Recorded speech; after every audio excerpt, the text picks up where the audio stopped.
Welcome back to the channel Story Blocks Talk. Today, we're diving into something big.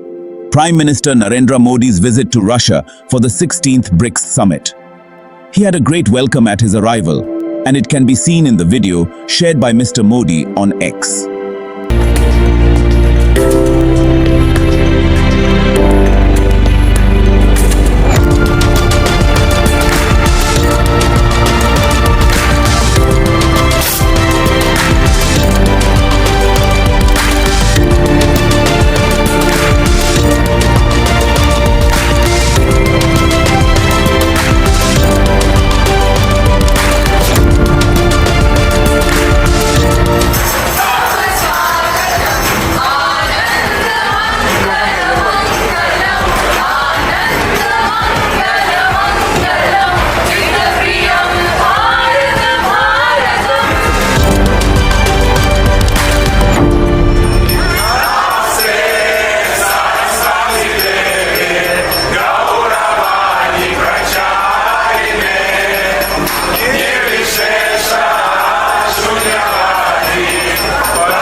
आकाश पूछे पूछे जहान सारा काश में मोदी भारत माता की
Later, Mr. Modi met Mr. Putin and both parties had discussions on various matters. It's not just about shaking hands and posing for photos. It's about global power plays, high-stakes diplomacy, and some behind-the-scenes drama. Buckle up because this visit is packed with action. Alright, first up, India and China. Let's be real. These two haven't exactly been good neighbors lately. Remember the Galwan Valley clash in 2020? Yeah, that's still a thing. Tensions have been simmering ever since, with military standoffs and heated rhetoric becoming the norm. We're talking border disputes, trade disagreements, and a whole lot of geopolitical posturing. It's like that awkward moment when you're stuck in an elevator with someone you had a fight with. Except this elevator ride involves nuclear-armed nations. But hold on, there's a twist. Just before Modi hopped on that plane to Russia, something interesting happened. India and China decided to have a little chat. They agreed to dial down the aggression at the border. Now, I know what you're thinking. Is this for real? Are these two rivals actually trying to get along? With both leaders sharing the stage at the BRICS summit, all eyes are on Modi and Xi Jinping. The world is watching, holding its breath, waiting to see if a handshake will turn into a genuine thaw in relations. Will they bury the hatchet and bring some peace to the border? Or will it be more awkward than a family dinner after a fight? There are still deep-seated issues between India and China. But the fact that they're talking at all is a big deal. It shows that both sides understand the risks of letting things spiral out of control. So what can we expect from this Modi-C encounter? Well, it's unlikely they'll solve all their problems overnight. But even small steps towards easing tensions are significant. Think of it like this. If India and China can find a way to coexist peacefully, it's not just good for them, it's good for the entire world. A stable Asia means a more stable world. India and China might be rivals, but they also share common ground. Will they seize this unique opportunity? Only time will tell. Now let's talk about Modi and his good buddy Putin. Yep, these two go way back.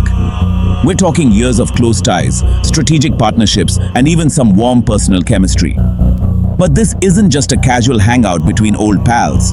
This meeting is happening against the backdrop of a raging war in Ukraine, a war that has sent shockwaves across the globe. And here's where it gets really interesting.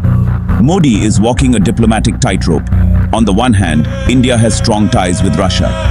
They've been allies for decades, and Russia is a major supplier of weapons and energy to India.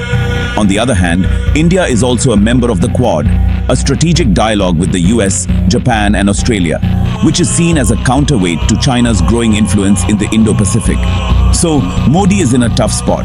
He doesn't want to alienate Russia, but he also doesn't want to jeopardize India's relationships with the West.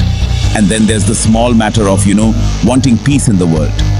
Remember Modi's now famous line to Putin, "This is not an era of war." That wasn't just a soundbite, folks. It was a clear signal that India, while understanding of Russia's security concerns, is not okay with the war in Ukraine. So, the big question is, can Modi use his influence to nudge Putin towards a peaceful resolution? Can he leverage his personal relationship with the Russian leader to open up channels of communication and find a way out of this devastating conflict? India has consistently called for dialogue and diplomacy to resolve the Ukraine crisis. They've provided humanitarian assistance to Ukraine while abstaining from condemning Russia's actions at the UN. This approach has drawn criticism from some quarters, but it also highlights India's unique position and its potential role as a mediator. Can Modi pull off a diplomatic miracle? Let me know in the comments. Do you think Modi's charm can pull it off? Alright, moving on to reason number 3. BRICS isn't what it used to be. It's growing. Just like my playlist of Netflix shows I'll never finish. Remember when BRICS was just this acronym for a group of emerging economies? Well, hold on to your hats, because things are about to get a whole lot more interesting. This isn't just any BRICS summit, folks. This is the first one after a major expansion. We're talking 5 new members: Argentina, Egypt, Ethiopia, Iran, and the United Arab Emirates. That's right, BRICS is adding some serious muscle to its ranks, and it's sending a clear message to the world. The old order is changing, and BRICS is ready to take its place at the head of the table. So, is BRICS the new NATO? Or more like a group project where no one agrees on anything? Okay, maybe not the new NATO, but BRICS is definitely aiming to be a major force in global affairs. And with the addition of these new members, its influence is only going to grow. Think about it. BRICS now represents a huge chunk of the world's population, GDP, and natural resources. That's a lot of clout on the international stage. And guess who's been a driving force behind this expansion? You guessed it, India. Modi has been a vocal advocate for making global institutions more representative of the changing world order. He's been pushing for reforms at the UN, the IMF, the World Bank, you name it. And now, with the expansion of BRICS, he's putting his money where his mouth is. But here's the thing about BRICS. It's not just about expanding its membership. It's about offering an alternative to the existing global order. It's about creating a more multipolar world where power is more evenly distributed. And then we've got reason 4, the Middle East. The Middle East, a region that never seems to catch a break. From ancient rivalries to modern-day conflicts, it's a place where tensions run high and the stakes are always sky high. And right now, things are heating up. The Israel-Palestine conflict continues to simmer, with periodic flare-ups of violence that send shockwaves through the region and beyond. The situation in Gaza remains dire. And the humanitarian crisis there is a stark reminder of the human cost of this seemingly intractable conflict. But it's not just about Israel and Palestine.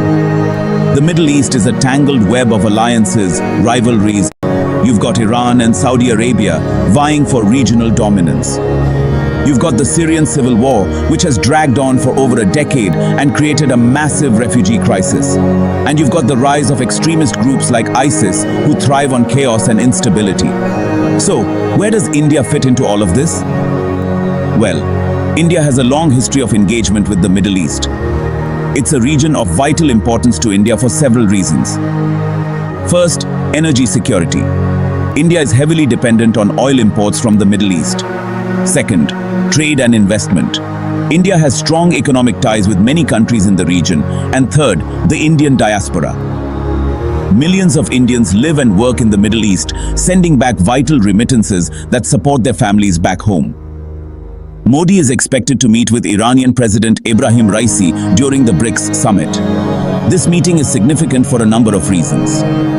First, it comes at a time when Iran is facing increasing pressure from the West over its nuclear program. Second, India and Iran have been trying to revive a long-stalled gas pipeline project that would give India access to Iranian gas reserves. And third, both countries share concerns about the situation in Afghanistan, where the Taliban's return to power has created new security challenges. Modi is likely to reiterate India's call for a peaceful resolution to the Israeli-Palestinian conflict. So, to wrap it all up, why does Modi's visit to Russia matter? It's not just about BRICS, it's about India shaping the future of global diplomacy. Whether it's easing tensions with China, playing peacemaker in Ukraine, expanding BRICS, or navigating the Middle East, Modi's got his work cut out for him. Do you think Modi's diplomacy game is strong enough to juggle all this? Or will he drop the ball? Let me know your thoughts below. And remember, this isn't just about India, it's about the entire world watching. BRICS isn't just another club anymore, it's turning into a serious global player. Thanks for watching, and don't forget to like, share and subscribe for more global insights delivered straight to your feed. Until next time, stay curious and stay informed. Jai Hind, Jai Bharat.